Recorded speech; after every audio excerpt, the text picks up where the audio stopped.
is that reptiles are high maintenance pets. They are not something you can just drop into an aquarium and throw some mealworms in there and expect that they're going to do fine.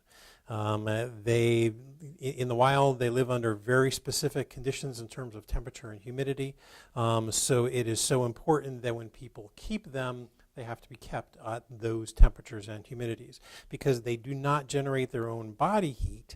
Their body temperature is dependent on their environment. So if their environment is not at the proper temperature, they cannot digest their food properly, their metabolism will not work properly, and a lot of these guys, they will apparently thrive for a little while and then get incredibly sick and die.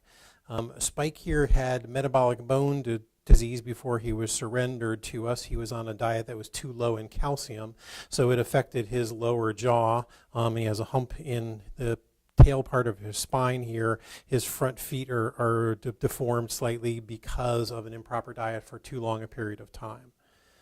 And desert animals like this guy, if the humidity is too high for too long a period of time, we can see skin problems and other issues.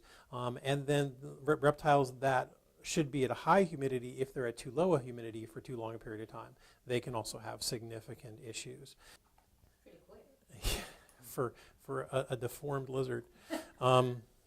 Snakes are probably of a lot of reptiles that they are probably easier to maintain because their diet is very simple. You're feeding them whole reptile or whole rodents usually. Some snakes have very specific diets. There are some snakes that just eat amphibians. So if you have a snake like that, you have to make sure that you're getting, toads and frogs and that sort of thing to feed them. Important thing to keep in mind when you buy a reptile is how big it's going to be when it's done growing.